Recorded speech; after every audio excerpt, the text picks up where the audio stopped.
Ruben Amorim under pressure. What's next for Manchester United? Welcome back to United Daily Updates, your most trusted source for everything Manchester United. If you're watching this on YouTube, make sure to hit that subscribe button and ring the notification bell because we bring you the latest updates, breaking news, and in-depth analysis that you won't find anywhere else. We've built a community of passionate United fans who rely on us for honest, straightforward coverage of our beloved club.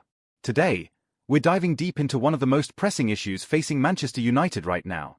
The pressure is mounting on our manager Ruben Amorim, and with Chelsea visiting Old Trafford this weekend, we might be looking at a make-or-break moment for the Portuguese coach. But is the pressure justified? What's really going on behind the scenes? And what does this all mean for United's future? Let's break it all down. The storm clouds are gathering. Picture this. It's September 2025, and Manchester United fans are experiencing that familiar sinking feeling.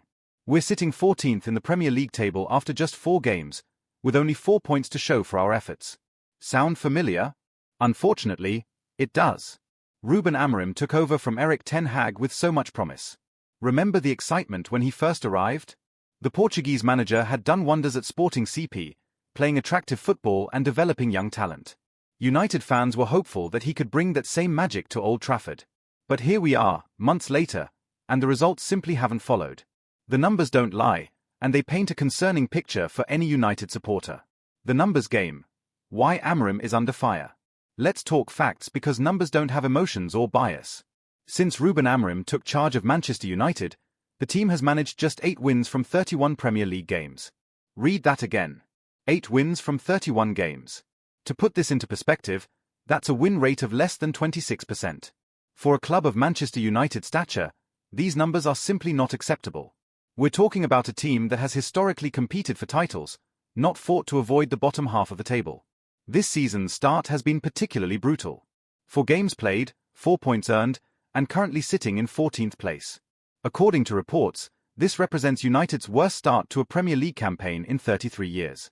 That's not just bad, that's historically terrible. But why are these numbers so important? Because at the end of the day, football is about results. Fans can appreciate good football and tactical improvements, but if those improvements don't translate into points on the board, patience runs thin very quickly. What's really happening behind closed doors? This is where things get interesting. Recent reports suggest that Sir Jim Ratcliffe, United's part owner, made an unscheduled visit to the club's training ground at Carrington. Now, when the big boss shows up unexpectedly, you know something is brewing. According to transfer expert Fabrizio Romano, Ratcliffe had several meetings, including a direct face-to-face conversation with Amorim. The club was quick to say these meetings were pre-planned, but timing is everything in football, isn't it? Romano reported that Ratcliffe wants to understand what's going wrong. After all, the club backed Amorim significantly in the summer transfer window.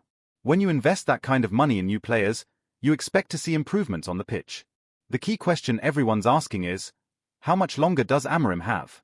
Romano's sources suggest that United haven't started looking for a replacement yet, which means they're still backing their manager.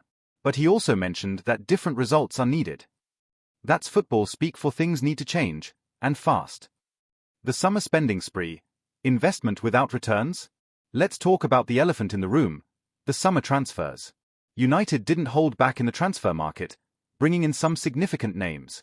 The club invested heavily in players like Bryan Mbeumo, Benjamin Sesko, and Matheus Cunha.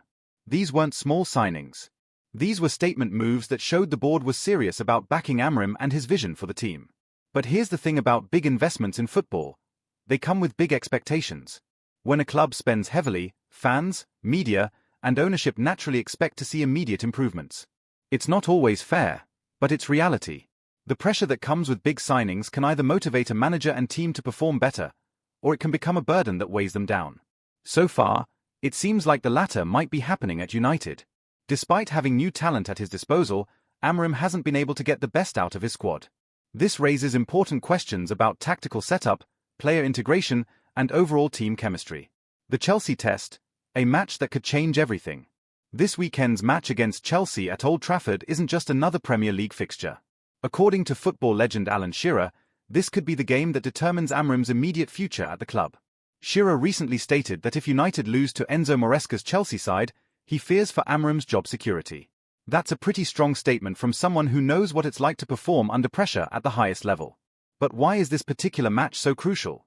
Well, Chelsea are also going through their own transition under Maresca, and they're not exactly in perfect form either. They recently suffered a defeat to Bayern Munich in the Champions League and drew with Brentford in their last Premier League outing after conceding a late equaliser. On paper, this should be a winnable game for United at home. The fans will be expecting a response after the disappointing start to the season.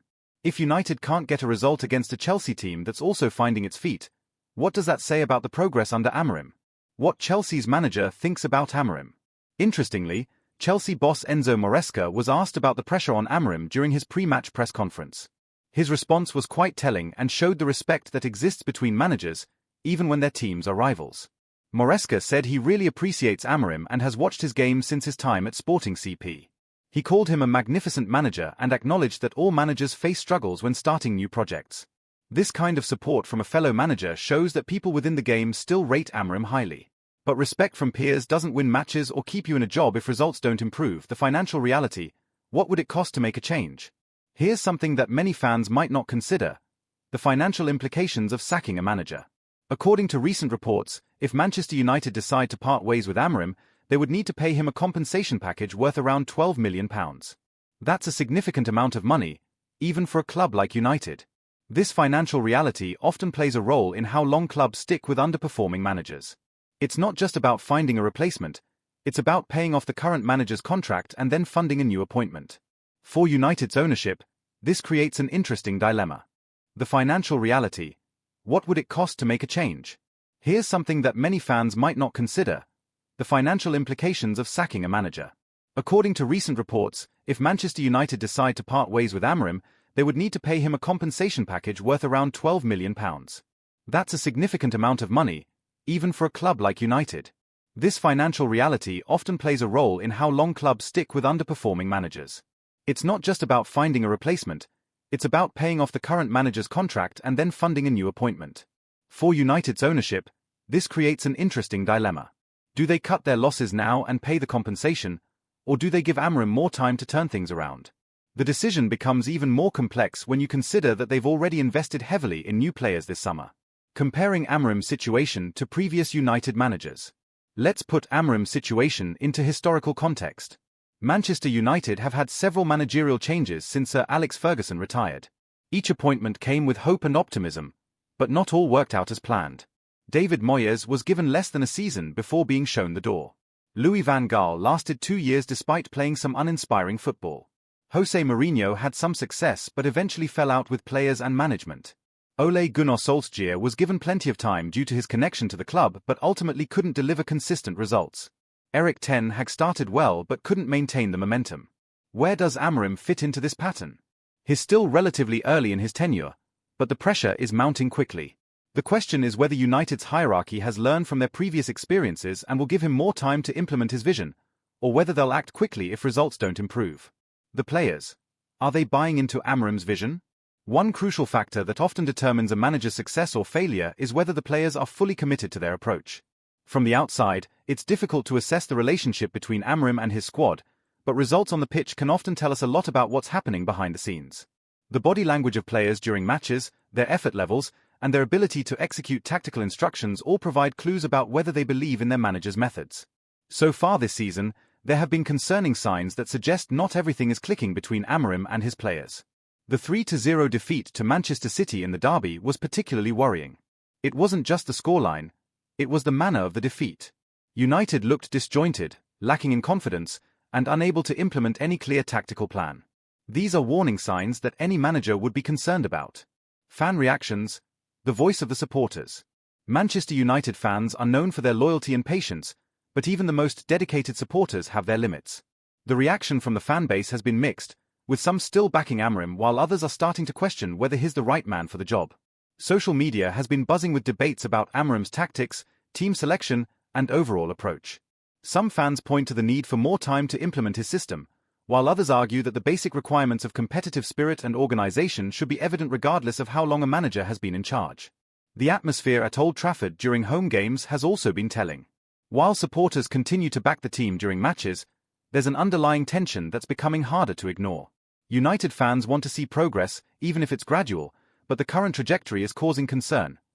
Tactical analysis: what's going wrong on the pitch?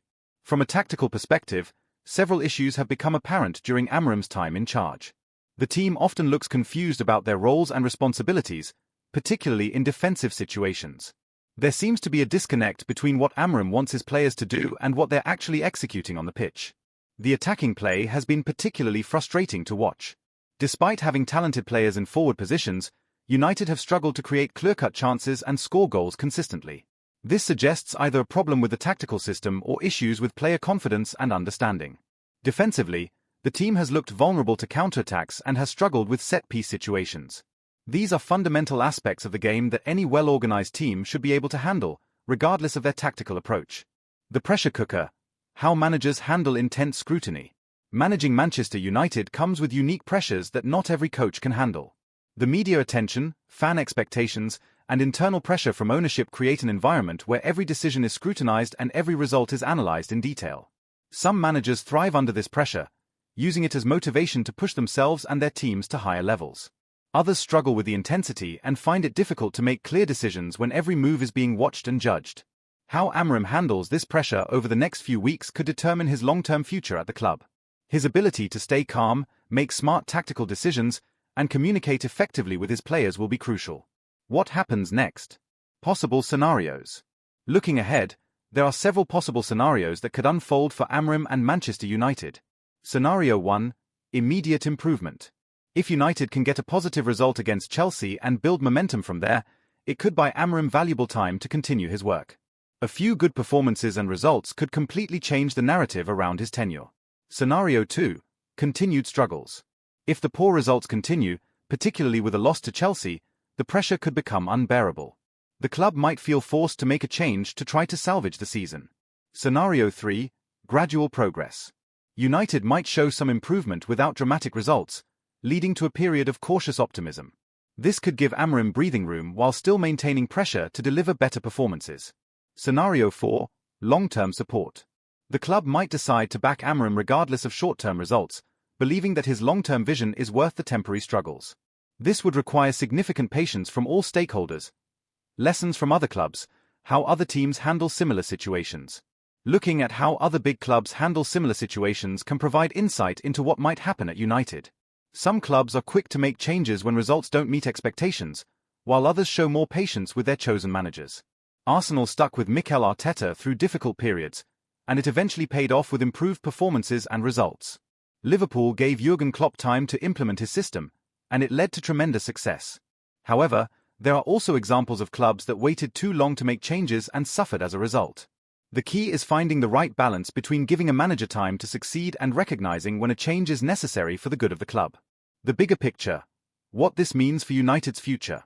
Lessons from other clubs: how other teams handle similar situations. Looking at how other big clubs handle similar situations can provide insight into what might happen at United. Some clubs are quick to make changes when results don't meet expectations, while others show more patience with their chosen managers. Arsenal stuck with Mikel Arteta through difficult periods, and it eventually paid off with improved performances and results. Liverpool gave Jurgen Klopp time to implement his system, and it led to tremendous success. However, there are also examples of clubs that waited too long to make changes and suffered as a result. The key is finding the right balance between giving a manager time to succeed and recognizing when a change is necessary for the good of the club. The bigger picture: what this means for United's future. Beyond the immediate question of Amorim's job security, this situation highlights some bigger issues at Manchester United. The club has struggled for consistency since Ferguson's retirement, cycling through multiple managers without finding long-term success. This pattern suggests that the problems might go deeper than just managerial appointments. Issues with recruitment, player development, club structure, and overall strategy all play a role in determining success on the pitch. If United do decide to make another managerial change, they need to ensure they're addressing these underlying issues rather than just hoping a new face will solve everything. The road ahead: what United fans can expect. For Manchester United supporters, the coming weeks will be crucial in determining the direction of their club season. The Chelsea match represents an immediate test, but it's just one game in what will be a long campaign. Regardless of what happens with Amorim, United fans deserve to see progress and improvement from their team. Whether that comes under the current manager or someone new remains to be seen, but the expectation for better performances and results is entirely justified. The club's hierarchy needs to make decisions based on what's best for Manchester United's long-term success, not just short-term fixes or reactions to external pressure.